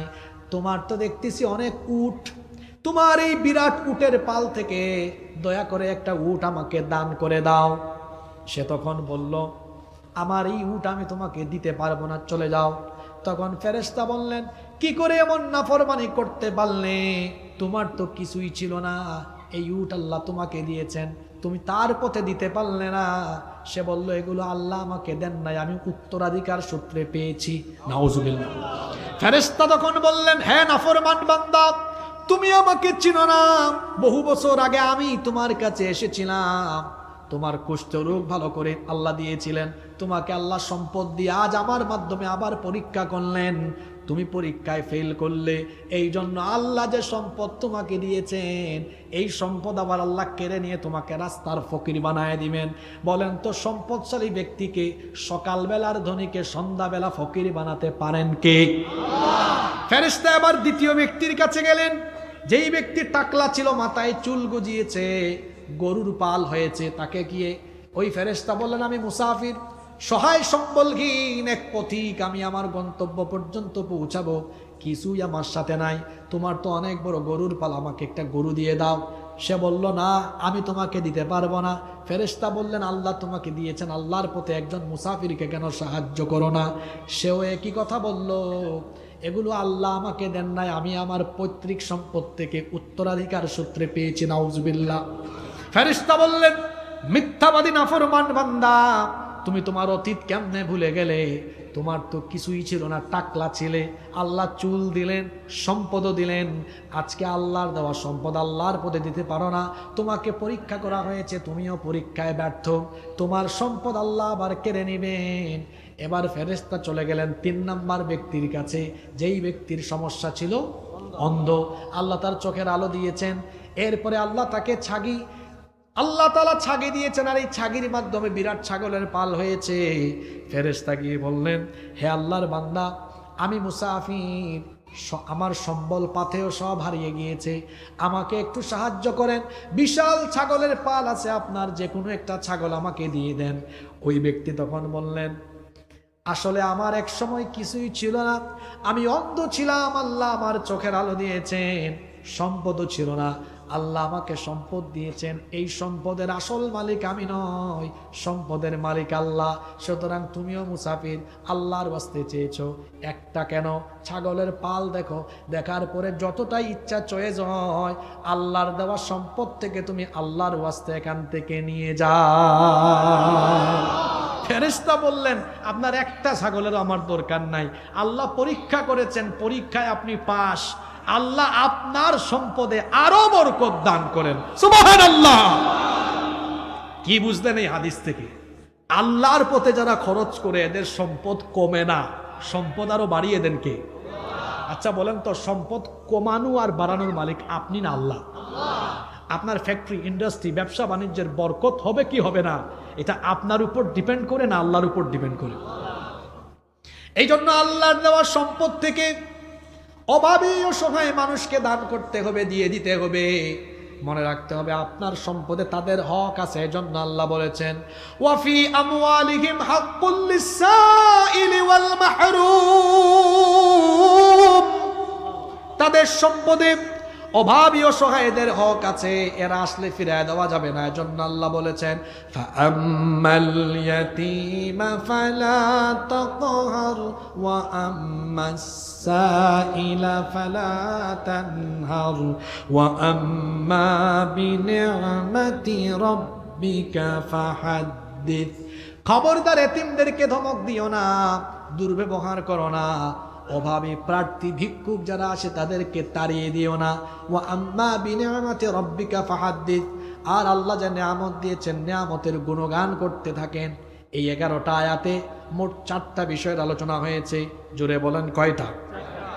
দেখি তো 4টা বিষয় মনে রাখতে পারেন কিনা। আমি আবার বলি, এই সূরা বুঝার সুবিধার্থে সূরাকে 4 ভাগে ভাগ করলাম। প্রথম 3 আয়াতে আল্লাহ কসম করে তার নবীকে সান্ত্বনা দিয়েছেন, আমি আপনার উপর বেজান না, আমি আপনাকে ছেড়েও দেইনি। এই আয়াত কি শুধু নবীর জন্য না আমাদের জন্য? পরোক্ষভাবে আমাদেরকেও বলা হচ্ছে মোমেনদের উপর আমি বেজান না, তোমাদেরকে ছেড়ে দিব না। তোমরা যদি মোমেন হও, বালা মুসিবত বিপদ আপদ যাই আসার আসুক, অস্ত্র শস্ত্র কোনো কিছু দিয়ে তোমাদেরকে কেউ পরাজিত করতে পারবে না, কারণ আমি আল্লাহ যার সাথে আছি তাদেরকে কেউ মোকাবেলা করতে পারবে। ভয় পাবেন না। এখন ভারত আমাদেরকে হুমকি দেয় না? হ্যাঁ, বলে জনসংখ্যা হলো এদের 20 কোটি, আমাদের 130 কোটি। পাগলের দল। পৃথিবীতে মুসলমানরা কখনো সংখ্যা দিয়ে বিজয়ী হয়ে নাই, কোয়ান্টিটি দিয়ে নয়। মুসলমানরা বিজয়ী হয়েছে ইমানের কোয়ালিটি দিয়ে। আমাকে কি 3 মিনিট সময় দিবেন? তাইলে আমি এই আয়াতটা শোনাইয়া শেষ করবো ইনশাআল্লাহ। মুসলমানরা সংখ্যা দিয়ে বিজয়ী হয়ে নাই, মুসলমানরা বিজয়ী হয়েছে কোয়ালিটি দিয়ে, কোয়ান্টিটি দিয়ে নয়। জোরে বলেন তো কি দিয়ে? যেমন বদরের যুদ্ধের কথা বলি, আল্লাহ বলছেন ওয়ালাকাদ নাসারাকুমুল্লাহু বিবাদরিন ওয়া আনতুম আযিল্লাহ ফাত্তাকুল্লাহা লাআল্লাকুম তাশকুরুন। আল্লাহ বলছেন, আর অবশ্যই আল্লাহ তোমাদেরকে বদরে সাহায্য করেছেন যখন তোমরা ছিলে সংখ্যায় কম। সংখ্যায় কম হওয়া সত্ত্বেও ফেরেশতাদের মাধ্যমে সাহায্য করে বিজয় দিয়েছেন কে? জোরে বলেন কে? মুসলমানরা যদি ঈমান নিয়ে দাঁড়ায়, ঈমানী অস্ত্রের সামনে কেউ দুনিয়ার মিসাইল বা পারমাণবিক অস্ত্র নিয়েও ঈমানী অস্ত্রকে মোকাবেলা করতে পারবে। ঈমানের ব্যাটারি যাদের দুর্বল হয়ে গিয়েছে, এই আয়াত দিয়ে ঈমানের ব্যাটারি ফুল করে আজকে বাড়ি যান। সূরার সিরিয়াল নাম্বার 8, সূরার নাম আনফাল, আয়াত নাম্বার 65। শুনেন আল্লাহ কি বলছেন। ইয়া আইয়ুহান নাবিয়্যু হাররিদিল মুমিনিনা আলাল কিতাল ইয়াকুম মিনকুম। মুমিনদেরকে ইনকারেজ করেন, উদ্বুদ্ধ উৎসাহিত করেন। কারণ হলো তাদের ইমানি কোয়ালিটি নিয়ে তারা যদি দাঁড়াতে পারে। ইয়াকুম মিনকুম 20 সাবিরুন, যদি যুদ্ধের মাঠে অবিচল থাকা, দৃঢ় থাকা ইমানদারের সংখ্যা 220 জন হয়, ইয়াগলিবু মিআতাইন, 200 জনকে তারা মোকাবেলা করে পরাজিত করতে পারবে। আল্লাহু আকবার। এরপরে আল্লাহ বলছেন ওয়া ইয়াকুম মিনকুম মিআতুন ইয়াগলিবু আলফাম মিনাল্লাযীনা কাফারু বিআন্নাহুম কওমুন লা ইয়াফকাহুন। আর ইমানের দাবিতে দৃঢ় থাকা ইমানদারের সংখ্যা যদি 200 জন হয়, তাহলে তারা 1000 কাফিরকে মোকাবেলা করতে পারবে। আল্লাহু আকবার। কি বুঝলেন হিসাব নিকাশ? এদিকে তাকান যুবক ভাইয়েরা, শোনো, তোমাদের গাজওয়াতুল হিন্দে যাওয়ার টাইম চলে এসেছে। এটা ভালো করে শুনতে হবে। আমি সূরা নাম্বার আয়াত নাম্বার বলেছি, বাড়ি থেকে অনুবাদ সহ মিলাবেন, ইমানের ব্যাটারি ফুল লোড হবে ইনশাআল্লাহ। দেখি তো হিসাবটা মনে রাখতে পারছেন কিনা। 20 জনে ভুলে গেছেন আপনারা? 20 জনে, অর্থাৎ 20 জন মুমিন 200 জন কাফেরকে পরাজিত করবে। 200 জন 1000 জনকে। এখন এই হিসাব কি আমার মতো ছোটখাটো হুজুরের না আল্লাহ? অর্থাৎ যুদ্ধের সময় মুমিনদের শক্তি আল্লাহ বাড়ান। 20 জনে 200, 200 জনে দেখি তো তাড়াতাড়ি ভাগ করে বলেন, তাহলে প্রতিজনের উপরে কয়জন করে বললো? হ্যাঁ, ভাগে কয়জন পড়ছে? 10 জন। তার মানে যুদ্ধে একজন মুসলমানের গায়ে 10 জন কাফিরকে মোকাবেলার শক্তি দেন কে? শক্তি যে দেন আপনাদেরকে প্রমাণ দেই আমি। খায়বারের যুদ্ধের কথা মনে আছে না? খায়বার বিজয় হয় না, রাসূলুল্লাহ আলী রাদিয়াল্লাহু আনহুকে দায়িত্ব দিয়ে বললেন, আলী তোমার হাতে আল্লাহ আজকে খায়বারের বিজয় দান করবেন। সুবহানাল্লাহ। এক হাতে তলোয়ার, আরেক হাতে কপাট, দরজা বিশাল ওজনের দরজা নিয়ে কাফেরদেরকে একদম থেতলা এবলা থেবলা বানিয়ে দিয়েছেন। আল্লাহু আকবার। যুদ্ধের পরে আলী রাদিয়াল্লাহু আনহু বলছেন, আমি তো এই কপাট দিয়ে সব কাফিরদেরকে সাইজ করে দিয়েছি। সাহাবীরা বলছেন, কি বলে, এই কপাট কিভাবে হাতে নিবে? আলী রাদিয়াল্লাহু আনহু বলে, এই দেখো কেমনে নেই। তিনি যখন হাতে নিচ্ছেন এখন আর নিতে তুলতেও পারেন না, লজ্জা পেয়ে গেছেন।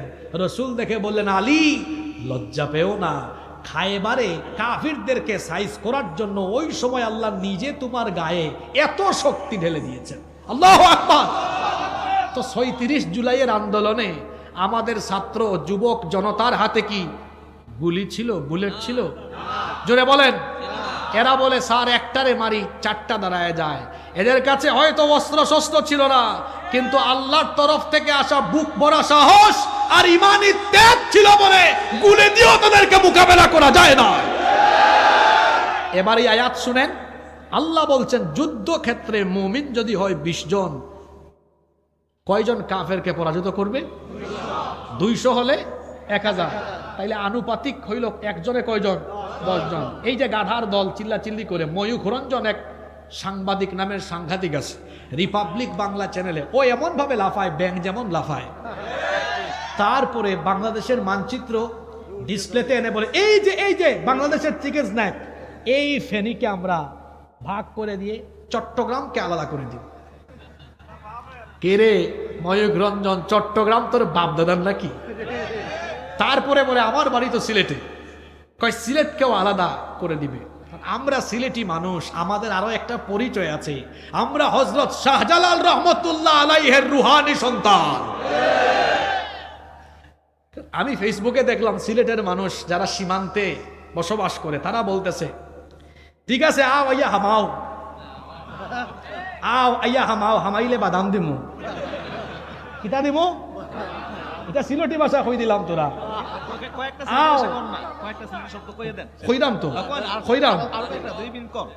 সিলেটিরা বলছেন আও মানে আসো, আইয়া হামাও মানে ঢুকো, বাদে বাদাম দিমু। বাদাম মানে আবার খাওয়ার বাদাম না, মানে বাদে সাইজ করবো। সিলেটিদেরকে চিনো না? হযরত শাহজালাল রহমতুল্লাহ আলাইহি এই কুমিল্লার উপর দিয়ে সিলেটে ঢুকেছেন 360 জন আউলিয়া নিয়ে।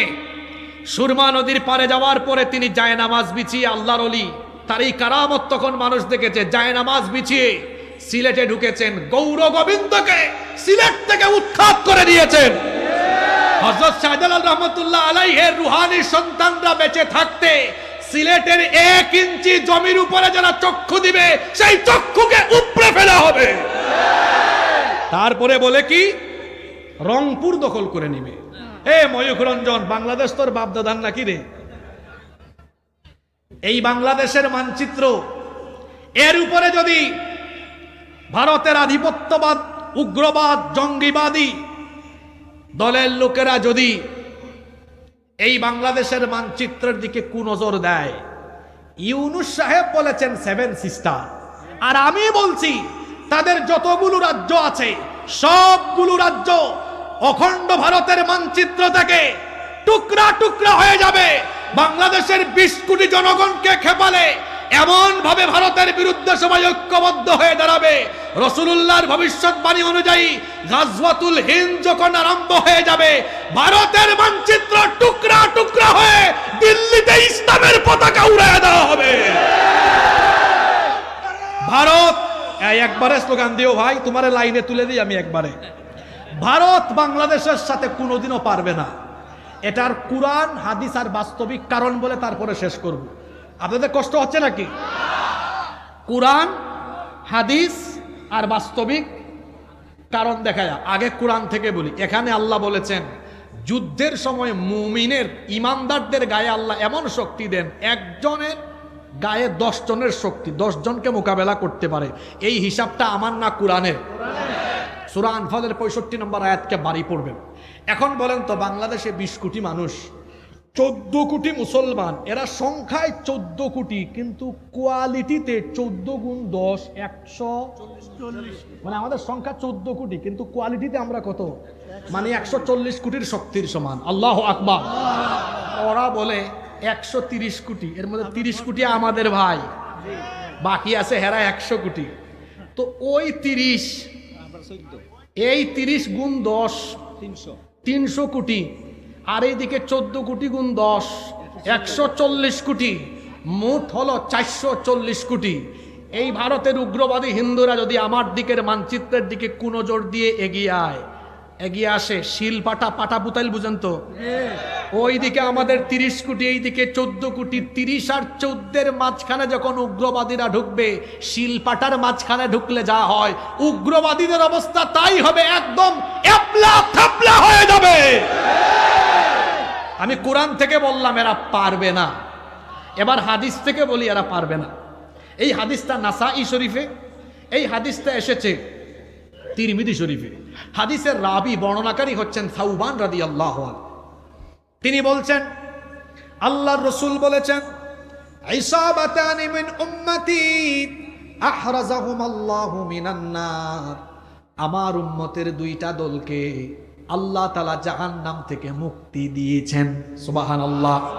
অর্থাৎ এই 2 দল, এরা জান্নাতি, হিসাব হবে না, বিচার হবে না, বিনা বিচারে বিনা হিসাবে আল্লাহ এই নবীর উম্মতের 2 দলকে জান্নাত দিবেন। কয়টা দল? জোরে জোরে কয়টা দল? আচ্ছা, কোন 2 দল এবার শুনেন। 1 নম্বরে নবীজি বলেছেন ইসাবাতুন তাগজুল হিন্দ, যারা হিন্দুস্তানের বিরুদ্ধে যুদ্ধে অংশ নিবে। ভালো করে হাদিসটা শোনেন, যুদ্ধে শহীদ হওয়া নয়, হিন্দুস্তানের বিরুদ্ধে যারা যুদ্ধে অংশ নিবে, হিন্দুস্তানের বিরুদ্ধে যুদ্ধে অংশ নেওয়া প্রত্যেকটি মুসলমানকে আল্লাহ জাহান্নাম থেকে মুক্তি দিবেন। এই হাদিস থেকে 2টা জিনিস আমরা জানতে পারছি। 1 নম্বর হলো, নবীজি 1500 বছর আগে বলেছেন হিন্দুস্তানের বিরুদ্ধে অংশ নেওয়া মুসলমান জাহান্নাম থেকে মুক্তি পাবে। 1 হলো ক্ষমার সুসংবাদ, 2 হলো এই হাদিস বার্তা দিচ্ছে, তার মানে বোঝা যাচ্ছে হিন্দুস্তানের সাথে মুসলমানদের একটি যুদ্ধ হবে, যেটাকে বলা হয় গাজওয়াতুল হিন্দ। তাহলে এই যুদ্ধ যদি অনিবার্য হয়, আসলে মুসলমানরা যুদ্ধপ্রিয় নয়, মুসলমানরা শান্তিপ্রিয়। আমাদের ইতিহাস হলো আমরা কাউকে আক্রমণ করি না, তবে আক্রান্ত হলে আমরা কাউকে ছাড়ও দিতে জানি না। কাউকে আমরা আক্রমণ করি না, আমরা ডিফেন্সিভ, কিন্তু আক্রান্ত হলে আমরা কাউকে ছেড়ে দিই না। সিংহ, একটা সিংহ যখন ঘুমিয়ে থাকলে অন্যান্যরা নিরাপদই আছে।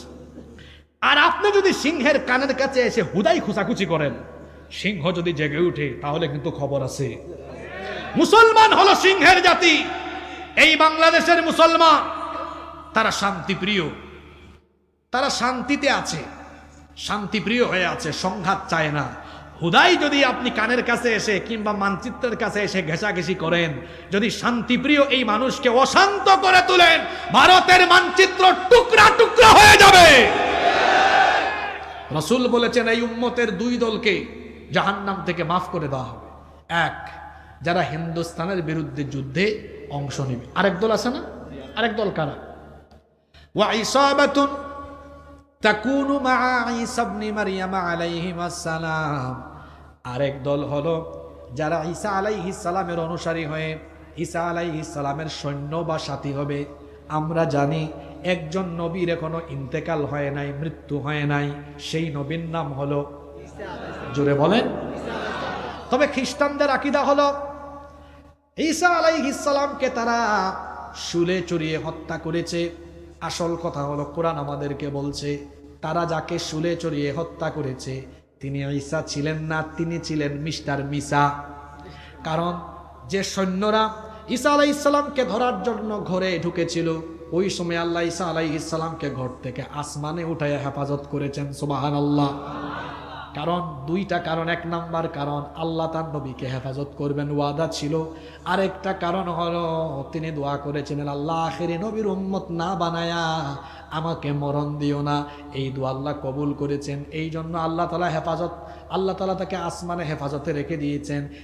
কিয়ামতের আগে দাজ্জাল আসার পরে দাজ্জালকে হত্যা করার জন্য আল্লাহ ঈসা আলাইহিস সালামকে পাঠাবেন। সিরিয়ার দামেস্কের পূর্ব দিকের সাদা গম্বুজওয়ালা মসজিদে একদিন ফজরের নামাজের মুহূর্তে ঈসা আলাইহিস সালাম দুইজন ফেরেশতার কাঁধের উপরে ভর করে ওই মসজিদের ছাদে অবতরণ করবেন। আল্লাহু আকবার। ইমাম মাহদী আলাইহিস সালাম তাকে দেখেই চিনে ফেলবেন, বলবেন আসেন মারহাবান, আপনি এসে ইমামতি করেন। তিনি বলবেন না, আমি ইমামতি করব না, আপনি ইমামতি করেন, আপনি মুসলমানদের খলিফা, আমি যে ডিউটি পালনের জন্য এসেছি সেই দায়িত্ব আমি আঞ্জাম দিব। নামাজ শেষ হওয়ার পর ঈসা আলাইহিস সালাম ইমাম মাহদী আলাইহিস সালামকে নিয়ে তিনি যে সৈন্যদেরকে নিয়ে বের হবেন দাজ্জালকে হত্যা করার জন্য, আল্লাহ নবী বলেছেন ঈসা আলাইহিস সালামের যারা সৈন্য হবে আল্লাহ তাদের জন্য জাহান্নাম হারাম করে দিবেন।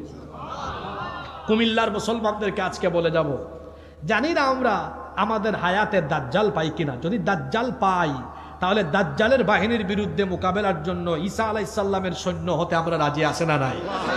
আর যদি পাশের দেশ বন্ধুত্বপূর্ণ আচরণের পরিবর্তে প্রভুগিরি দাদাগিরি দেখিয়ে আমার দেশকে তার অঙ্গরাজ্যে পরিণত করার কোনো অপচেষ্টা চালায়, তো রসুলের ভবিষ্যৎবাণী অনুযায়ী এই পবিত্র যুদ্ধ গাজওয়াতুল হিন্দ, হিন্দুস্তানের যুদ্ধে অংশগ্রহণকারীদের জন্য জাহান্নামের আগুন মাফ।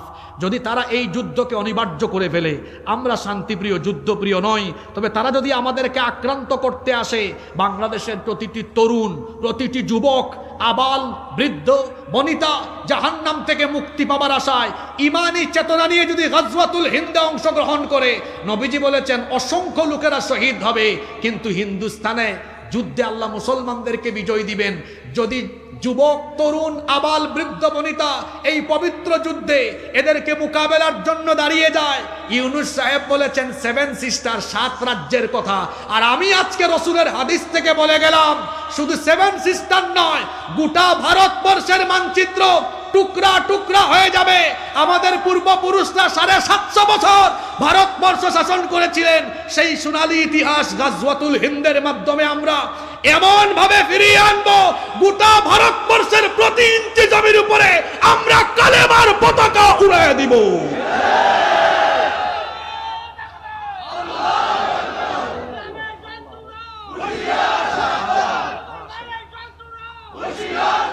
দাঁড়ানোর কথা ছিল যুবক, দাঁড়িয়েছে আমার চাচা, তার মানে বোঝা গিয়েছে যুবক হয়েছে বুড়া, বুড়া হয়ে গেছে যুবক। কে রে যুবক ভাইয়েরা, আমি তো কথা বলতে চাই না আজকে, তারপরেও বলে ফেলি, তোমরা যে বুড়া হয়ে গেছো তোমাদের চেহারা দেখলে বোঝা যায়। তোমরা রাত 3টা 4টা পর্যন্ত মোবাইলে তাহাজ্জুদ পড়ো, তোমাদের যৌবন এখন খাটের চিপায় চাপায় আর পাহাড়ের চিপায় চাপায় যায়। হ্যাঁ জানি তো আমরা, তোমার দুই পাশের গালের মাংস হাড্ডির চিপার ভিতরে ঢুকে গেছে, তুমি ফার্মের মুরগের মতো ঝিমাই ঝিমায় হাঁটো। চাচা আওয়াজ করে যুবকের মতো, আর তুমি যুবক আওয়াজ করো বুড়া মানুষের কথা। বলছিলাম কোরআন বলছে এরা পারবে না, হাদিস বলছে, রাসূলুল্লাহর হাদিস, এই যুদ্ধে আল্লাহ মুসলমানদের বিজয় দিবেন। কোরআন হাদিস, বাকি রইল কি? বাস্তবতা। বাস্তবতাও আছে। ভৌগোলিক কারণে বাংলাদেশের অবস্থান এমন জায়গায়, ভারত যদি আমাদেরকে আক্রান্ত করতে আসে, তো ভারতের শত্রুরা ভৌগোলিক কারণে আমাদের মিত্রতে রূপান্তর হবে। যেমন সবার আগে চীন, সবার আগে পাশের আরো কিছু দেশ আছে না, এগুলার কথা বললে আবার অনেকে আরো বেশি ভয় পায়। সবাই যখন এগিয়ে আসবে, এরা কখনোই পারবে। সুতরাং আমার দেশের স্বাধীনতা, সার্বভৌমত্ব কখনো হুমকির মুখে পড়বে না, আপনারা ভয় পাবেন না ইনশাআল্লাহ। 5ই আগস্টে তারা তাদের সেবা দাস, তাদের 5 আটা গুলামদেরকে হারানোর পর থেকে একের পর এক তারা বাংলাদেশকে অস্থিতিশীল করার জন্য অপচেষ্টা চালাচ্ছে। সর্বশেষ ইসকন দিয়ে বাংলাদেশে সাম্প্রদায়িক দাঙ্গা সৃষ্টি করতে চেয়েছে। আমরা বাংলাদেশকে সাম্প্রদায়িক দাঙ্গার সম্মুখীন হতে দিব না ইনশাআল্লাহ। এই দেশে হিন্দু, মুসলমান, বৌদ্ধ, খ্রিস্টান সবাই আমরা মিলেমিশে বসবাস করছি, করব। আর বৌদ্ধ খ্রিস্টান হিন্দু ভাই বোনদেরকে বলবো, আপনারা সংখ্যালঘু নন, আপনাদের প্রথম পরিচয় আপনারা এই রাষ্ট্রের নাগরিক। আমরা সবাই এই দেশের নাগরিক, আমরা মিলেমিশে থাকবো। পাশের দেশ কিংবা দেশি বিদেশি কোনো শত্রুর ষড়যন্ত্র চক্রান্তের খপ্পরে আমরা পড়ব না। আমার দেশের স্বাধীনতা সার্বভৌমত্বকে রক্ষার জন্য আমরা সবাই ঐক্যবদ্ধ ভূমিকা পালন করব ইনশাআল্লাহ। প্রথম 3 আয়াতের কথা বলছিলাম সূরা দোহা। আল্লাহ ওয়াদা দিয়েছেন তোমাদের সাথে আমি আছি। হিন্দুস্তানিরা এরা যেন মনে রাখে আল্লাহ আমাদের সাথে আছেন, ভয় পাবেন না। পরবর্তী 2 আয়াতে আল্লাহ ইসলাম বিজয়ের সুসংবাদ দিয়েছেন। এ যেন আল্লাহ নবীর মাধ্যমে আমাদেরকেও সুসংবাদ দিচ্ছেন, ভয়ের কোনো কারণ নাই। আগামীর দিন হবে ইসলামের, আগামীর দিন হবে কোরআনের ইনশাআল্লাহ। আমরা তো বলি যে 71 থেকে 24 পর্যন্ত আমরা এই 53 বছরে বাংলাদেশে সব দেখে ফেলেছি, সব কিছু দেখা শেষ, বাকি আছে আল কোরআনের বাংলাদেশ। এরপরের 3 আয়াতে আল্লাহ নেয়ামতের কথা স্মরণ করিয়ে দিয়েছেন। আমাদের জীবনেও তো আল্লাহর কত নেয়ামত। এই যে নিঃশ্বাস গ্রহণ করে বেঁচে আছি, এই নেয়ামতটাও কার? আল্লাহ নেয়ামতের কথা স্মরণ করিয়ে দিয়েছেন। আর শেষের 3 আয়াতে আল্লাহ দিক নির্দেশনা দিয়েছেন, আমরা এতিমের সাথে দুর্ব্যবহার করব না, অসহায়কে তাড়িয়ে দিব না, আর নেয়ামতের শুকর গুজার করব ইনশাআল্লাহ। এখন আর কেউ দাঁড়াইয়েন না, মোনাজাতটা করে গুনাহ মাফ করাইয়া আমরা আজকে বাড়ি যাব ইনশাআল্লাহ।